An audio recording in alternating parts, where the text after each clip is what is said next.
여러분 안녕하세요.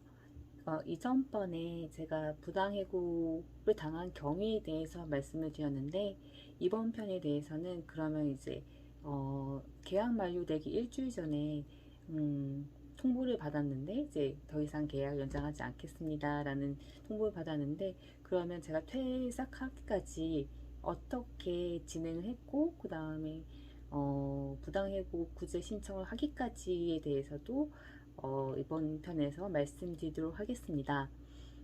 사측에서 그 계약 만료 일주일 전에 그 계약 연장 불능이라고 말하는 근거에는 아마 두 가지 이유였던 것 같아요. 첫 번째는 성과급을 주기 싫어서, 그리고 두 번째는 연봉을 올려주기 싫어서. 왜냐하면 그 외에는 줄곧 계약 연장에 대해서 얘기를 해왔으니까 이 두 가지 이유가 전부였다고 생각을 하는데 뭐 그 외에도 있을지 모르겠지만 제가 판단하기에는 그렇습니다.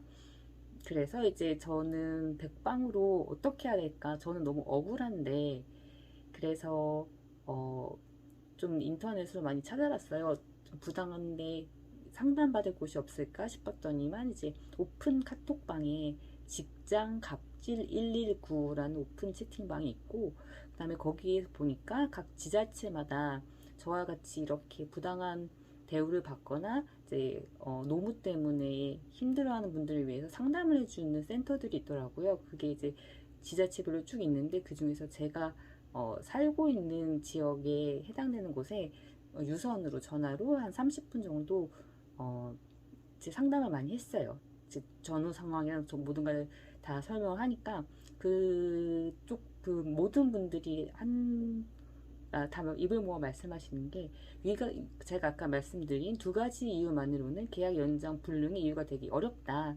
그래서 저한테 주어진 갱신 기대권, 그러니까 연장을 다시 갱신할 수 있는 기대권이 침해받았기 때문에 부당해고 구제 신청을 할 수 있다라는 승산이 있다라는 이제 좀 희망 있는 말씀을 해주셨어요. 그래서 저는 일주일 동안 무엇을 해야 될까 이제 생각을 많이 했죠. 거기에 대해서 일단은 어떤 뭐 행정 절차든 법원 절차도 그렇지만은 세상은 증거주의잖아요. 그래서 저는 퇴사하기 전까지 첫 번째로 문서 자료, 그러니까 여태까지 받았던 이메일 중에서 계약 연장과 관련된 모든 자료를 모으기 시작했어요. 아까 제가 좀 전에 말씀드렸을 때 그 연차 관련해서 문제가 있었을 때도 사장님이 저한테 뭐 계약을 연장하도록 지시하였습니다라는 거 있잖아요. 그런 걸 포함해서 음, 그리고 다른 이제 직원들한테 인사 관련된 직원들한테도 이제 저희 인사부장님이 이제 저랑 계약 연장할 것이다라는 얘기를 했었는데 제가 이제 그만두기 곧 전에 이제 그 사람들이 저한테 왜 계약 연장한다는 얘기 들었는데 왜 그만두세요? 라는 얘기를 이제 막 메신저라든지 카톡으로 해온 내용도 있었거든요. 그런 것들 하나하나 그 정리를 해놨어요. 그리고 이제 다른 부당해고 구제 신청 관련 글들을 읽어보니까 그 후기 같은 걸 읽어보니까 사측에서는 저와 이제 연장하지 않을 꼬투리를 잡기 위해서 제가 근무했을 당시에 근무 태만했고 능력이 부족했다는 주장을 할 거라고 이렇게 했기 때문에 얘기들은 뭐 그건 당연히 그렇게 얘기를 한대요. 제가 자질이 부족하니까 더 이상 일을 같이 할 수 없다라는 걸 제시하기 위해서. 그래서 저는 그동안에 제가 동료들과 일할 때 저에게 감사 표현을 한다는 내용, 뭐 메신저가 됐든 이메일이 됐던 아니면 문자가 됐던 간에 그런 것들 다 수집을 했고, 그 다음에 여태껏 제가 일할 때마다 관련 일지를 작성했었거든요. 이런 업무를 하였습니다라는 것들. 그것도 다 캡처를 하였고, 그 다음에 이제 제 업무 일정에 대해서 그 사내 캘린더에다가 다 일일이 작성을 해놨었는데 전사 사람들이 볼 수 있도록 그것도 이제 다 정리를 했어요. 그리고 두 번째는 녹음 자료. 제가 제일 첫 번에 말씀드렸듯이 모든 면담에 했던 내용들, 그것들 다 전화가 됐던 면담이 됐던 다 녹음을 했습니다.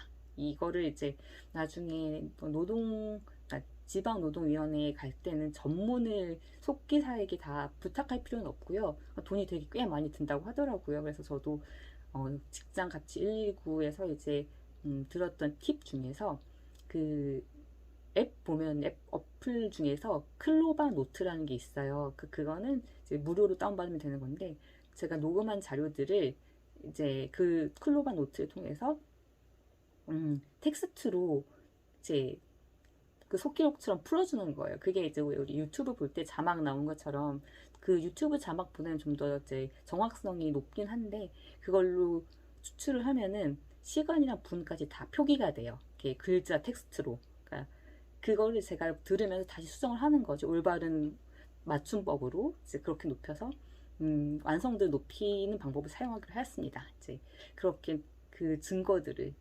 제가 부당해고를 주장하는 게 정당하다는 것을 이제 증명하기 위해서 준비를 하고 이제 그 다음에 그 만반의 준비를 끝내고서 하나 꼼꼼하게 저한테 그 도움이 될 만한 자료들 자기가 그 일할 동안에 일을 열심히 했고 그 다음에 주변인들과도 사이가 좋았고 그 다음에 그 사장님이든 누구든지 간에 제가 계약을 연장할 것이라는 그런 신뢰감이 쌓이고 있었다. 분위기가 이미 조성되어 있었다라는 걸 증명하기 위한 여러 가지 만반의 준비를 끝내고 퇴사날까지도 업무를 빠듯하게 했었습니다. 그리고 이제 당일은 오후 반차를 내고서는 점심시간이 된 다음에 조금 지나서 퇴사하려고 이제 짐을 싸고 나갔는데 그 인사부장님은 안개 점심 드시러 가셨고요. 이제 그 밑에 있는 아까 왜 그 지난 편에서 저의 그 휴가를 이제 취하했던 인사부장님 밑에 있는 인사과장님이 사직서를 작성해 달라고 하는 거예요. 근데 그 요번에 이제 이걸 준비하면서 안 게 제가 사직서를 작성을 해서 주면은 제 의사가 그 퇴사를 하는 데 있어 반영이 된다. 퇴사할 의지가 있다는 걸 반영하기 때문에 절대로 작성하지 말라는 그 조언들을 많이 들었거든요. 그래서 저기선 절대로 이제 퇴사하기 전에 사직서를 작성하면 안 됩니다. 뭐 저희 이제 그분께서는 사직서를 작성을 해야지 그 실업급여도 받을 수 있다 뭐 이런 식으로 얘기하는데 그거는 다 저는 상관이 없는 얘기고 그냥 없이 그냥 죄송하지만은 그러니까 저는 어쨌든 간에 더 일을 할 의지가 있습니다. 그렇지만 회사가 나를 자른 겁니다라는 그것 때문에 그런 의지 표명을 위해서 이제 사직서는 작성하지 않고 짐을 들고 이제 집에 왔어요.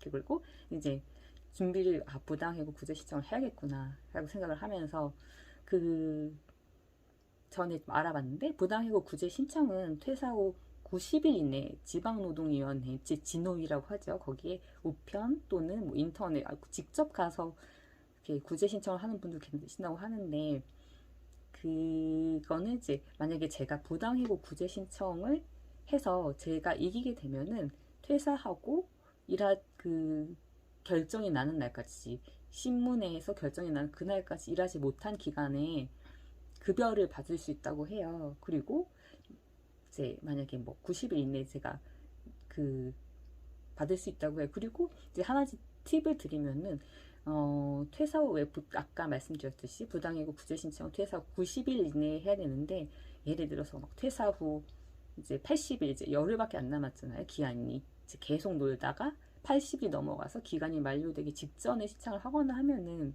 그러니까 원래 부당해고 구제 신청은 나 부당해고 됐으니까 다시 복귀시켜 주세요가 이제 원래의 취지인데 그 취지에 대해 진정성이 의심받는다고 해서 별로 이렇게 그 구제 신청을 하는 쪽에 있어서 별로 좋지가 않대요. 그래서 가능하면은 뭐 2달 정도 지나서 뭐 60일, 70일 정도 돼서 가능하면 너무 아슬아슬하게 신청하지 말자.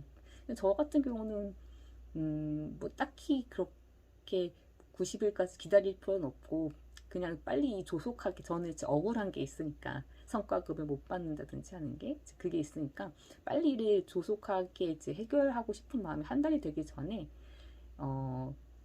부당해고 신청서라는 게 이제 있거든요. 보면은 인터넷으로 다운받을 수 있는데 그거 일부를 한부랑 그 다음에 부당해고 경위서를 저는 2장 정도 이제 작성을 했어요.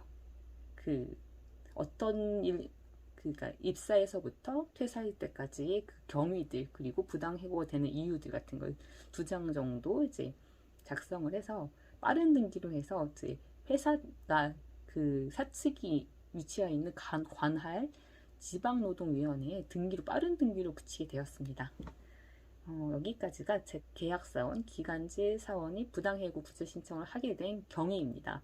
다음 편에 대해서는 진호위와 그쪽에서 조사관이 이제 배정이 되고 편에서는 이제 제가 부당 해고 구제 신청을 했잖아요. 그렇게 되면 이제 그 조사관이 그 선정이 되고 그다음에 제가 보낸 그 경위서 그다음에 부당해고 구제 신청서를 보고서 사측에서 답변서를 보내게 돼요. 어떤 이유 때문에 이 사람을 이제 계약 만료로 종료하게 되었습니다. 그거에 대해서 그리고 또 제가 그걸 읽고서 거기에 반박하는 이유서를 또 작성하게 됩니다. 그 사용했던 거 어떤 식으로 작성을 했는지 그리고 사측에서 어떤 식으로 와서 중간에 연락을 하게 됐는지 그 상황에 대해서 좀 자세하게 설명드리도록 할게요. 들어주셔서 감사합니다.